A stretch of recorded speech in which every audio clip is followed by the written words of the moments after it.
반갑습니다. 수용주 소장입니다. 주식은 여전히 4,100포인트를 지키고 있습니다. 시장은 이렇다 저렇다 말은 많지만 분명히 4,000포인트에 우리는 살고 있습니다. 거래소 코스닥 주식이 이렇게 등락이 심하게 움직이는 경우는 저는 25년 동안 주식을 하면서 처음 느끼고 있습니다. 이런 상태에서 비상장 주식에 있는 공모주가 드디어 따따블이 나오기 시작했습니다. 공모주 시장이 살아난다는 것은 장외 주식이 살아난다, 이렇게 보시면 될 것 같습니다. 한 주간의 장외 주식을 한번 살펴보겠습니다. 빗썸이 드디어 거래를 했죠. 3개월 만에 비상장 거래를 재개했습니다. 인적 분할로 시동을 걸었죠. 기본적으로 기분은 좀 상해 있습니다. 우리가 빗썸 A라는 잘 알지 못하는 회사에 지분을 40%를 줬습니다. 10주 가지고 계신 분들에게는 6주는 빗썸으로 그대로 받았고 나머지 4주는 빗썸 A 주식으로 받은 꼴이 됐습니다. 빗썸은 분명히 상장을 상당히 좀 빨리 갈 가능성이 있습니다. 인적 분할이 상장에 초입기 위한 정리 작업이 있다, 이렇게 보고 있기 때문에. 빗썸의 오너죠. 이정훈 씨가 드디어 경영에 복귀를 했습니다. 올해 9월 25일 설립 등기를 마친 빗썸 A는 빗썸에서 인적 분할 방식으로 분할해서 설립된 회사입니다. 빗썸의 기존 사업인 가상자산 거래 수수료 사업이 아닌 신사업을 담당하는 회사겠죠. 빗썸 A는 실제로 등기를 마친 빗썸 파트너스, 아시아 에이테이트, IC비행코 등과 관련 계열사를 빗썸 A 산하로 이관하는 작업을 진행했습니다. 2027년까지 단계적으로 나머지 자회사들도 빗썸 A 밑으로 정렬할 가능성이 높다, 이렇게 보시면 될 것 같습니다. 그룹의 주력 사업과 신사업의 지배 구조를 나눠 선택과 집중을 명확하게 하겠다는 의지가 드러나는 행보이다. 여기서 핵심은 신사업을 오너가 직접 챙기게 된다는 것입니다. 이를 두고 빗썸의 신사업 추진이 단순한 사업 다각화에서 끝나는 것이 아니라 기업의 체질을 전환해 방점을 짓고 있는 것이 아닌가, 이런 말들이 나오고 있죠. 기본적으로 빗썸 A의 회사 목적을 보면 국내의 벤처기업, 스타트업 및 혁신기업에 대한 투자에 집중되어 있고, 또 두 번째로 기업의 인수합병에 또 집중되어 있습니다. 빗썸 A는 빗썸으로 벌어들이는 돈으로 상당히 수익의 다변화를 위한 혁신적인 투자의 전투기주로 삼겠다, 이런 의미인 것 같습니다. 무엇보다도 이렇게 가상자산 거래소에 있는 회사들 두나무와 빗썸은 늘 장외 주식시장에 있는 모든 사람의 관심입니다. 저는 개인적으로 두나무가 합병으로 한다는 기사를 내면서부터 두나무의 주가는 폭락할 가능성을 예상을 했습니다. 당연히 두나무의 주주들은 떠나게 되어 있죠. 비상장에 투자한 사람들은 너무 오랜 시간이 걸리기 때문에. 역시나 지금 상장이 지연된 두나무가 30만 원대가 붕괴됐습니다. 당연한 결과입니다. 빗썸이 인적 분할을 하고 난 후에 거래를 재개했지만 역시 30만 원대 초입까지 밀렸습니다. 이 뜻은 뭐냐면 아직 정비되지 않았습니다. 그러나 빗썸이건 두나무건 상장의 로드맵만 발표된다면 충분히 상승 여력은 있습니다. 그럼 두나무와 빗썸 중에 누가 더 빨리 갈 것 같습니까? 저는 개인적으로 빗썸을 먼저 보고 있습니다. 또 빗썸이 지금 현재 주가 형태가 액면가 5,000원짜리지 않겠습니까? 이 5,000원짜리가 액분할 가능성이 높다, 이렇게 보고 있기 때문에 여러분들, 저는 개인적으로 두나무와 빗썸 중에 지금 시점에서는 개인적인 의견으로 빗썸을 투자한다, 이렇게 말씀드리겠습니다. K뱅크가 시가총액을 낮춰서 IPO에 도전한답니다. 8,300원에서 9,500원으로 잠정적으로 밴드가가 결정된 것 같은데, 저는 이 가격도 너무 높기 때문에 저는 개인적으로 K뱅크는 비상장에서 사지 말라, 다시 한번 경고해 드리겠습니다.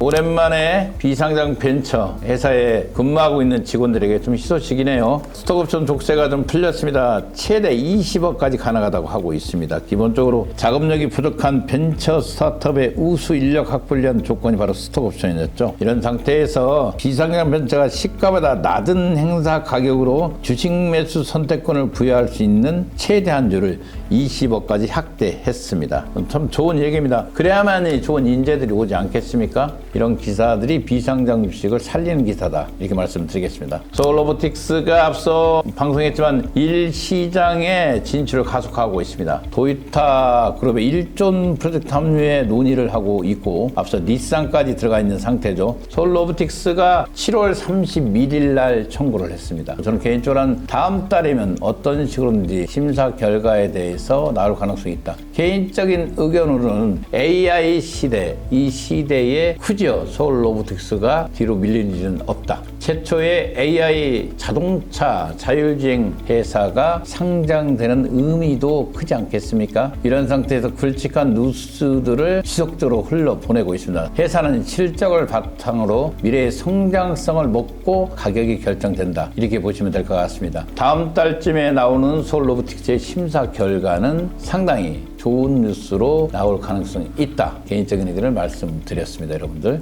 오랜만에 M첸트의 김진길 대표이사가 인터뷰를 했네요. 저는 이 회사가 조만간에 기술특례 상장을 청구할 가능성이 높다. 이미 FTA 승인을 받은 상태에서 건대에서 1상과 2상의 임상을 마쳤습니다. 상당히 권위 있는 곳에 논문이 실리기 전에 아마 기술특례 상장에 대한 기사를 접할 가능성이 있다, 이 개인적인 의견을 말씀드렸습니다. 그동안에 퀴어 시설을 지속적으로 말씀드렸고요. 이번에는 더 핑크북 컴퍼니 눈여겨보고 있고, 다음 주에 있을 회사들 중에 이지스라든가 MDD 바이오도 있습니다. 이런 회사도 있는데 저는 개인적으로 더 핑크북 컴퍼니에 집중해 보겠습니다. 역시 예상한 대로 두나무가 30만 원대를 내줬습니다. 이 서울로보틱스가 심사를 앞두고 있다는 소식에 매수세가 급증하면서 드디어 서울로보틱스가 거래량 종목 순위에 등장을 했다. 현대엔지니어링이 다시 톱10 안에 들어왔네요. 저는 개인적으로 현대엔지니어링 돈이 있으면 저축하는 마음으로 계속 편입해서 반드시 상장으로 갈 수밖에 없는 구조이기 때문에 현대엔지니어링 지속적으로 좋게 보고 있습니다. 저는 개인적으로 메이사, 하늘에서 본 지구를 디지털 자산으로 만드는 회사. 메이사가 단순하게 드론을 넘어서 엔지니어링의 미래를 컨설팅하는 회사이다. 국내 건설 산업 시장에서 고령화가 문제가 되면서 무인화와 AI 업계에 관심이 모아지고 있는 상태에서 메이사가 새로운 바탕으로 엔지니어링 소프트웨어를 해법을 내놓았습니다. 메이사가 2017년도에 설립됐거든요. 드론과 이성 기반의 공간 정보를 AI로 분석해서 솔루션을 개발 및 제공하는 기업입니다. 단순하게 드론으로 측량업체가 아닌 시공 현장 및 설계, 조사 등에 사용될 엔지니어링 소프트웨어를 개발하는 회사다, 이렇게 보시고, 기본적으로 이 메이사가 갖고 있는 강점은 무엇이냐면 기존 측량 및 데이터 관련 업체들이 드론이 주가 되어 가업을 수행해 왔습니다.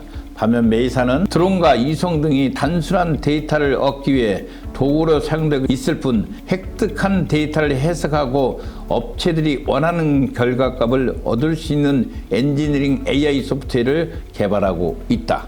아울러 고객사 엔지니어링 AI 소프트웨어를 이용해 개발사에 의존하는 것이 아닌 독자적으로 가업을 수행할 수 있게 했다는 것이 가장 큰 차별성이라고 하겠죠. 특히 이 메이사는 다른 제품에 비해서 이 보안성 문제에서 좀 자유로운 편이죠. 메이사는 드론 및 이송 서버 등 하드웨어 판매업체가 아닌 엔지니어링 소프트웨어를 판매하고 있는 회사이기 때문입니다. 고객이 드론을 개별적으로 구매 또는 임대 후 메이사는 필요로 하는 AI 소프트웨어를 개발해 드론 또는 이송 등과 연계 가업에 진행되는 만큼 개발사 해킹 등에 대한 우려가 매우 낮죠. 이와 함께 데이터 관련 자료 등 고객사가 원하는 경우에 메이사 중앙서버에 저장하는 것이 아닌 고객사가 보유한 각 디바이스에 직접 저장 및 관리할 수 있어 외부에 의한 정보 유출 및 손실 등에 대한 보안 위험이 대폭 낮춰졌죠. 저는 개인적으로 이 메이사를 추천한 이유 중에 가장 큰 원인 중 하나가 바로 이성을 기반으로 한 국방 방산 산업입니다. 위성은 국가도시 단위의 광범위한 정보를 수집할 수 있으면 인력이 직접 이동하지 않아도 된다는 점에서 전략적 장점을 갖습니다. 메이사는 위성 데이터를 활용해 국토관리, 국방감시, 북한 동향 분석, 해외 경쟁사 모니터링 등 국가 단위 프로젝트를 수행할 수 있습니다. 기존에 있는 드론과 위성 시장에서 메이사가 접근하는 방법이 어떻게 다른가 볼까요?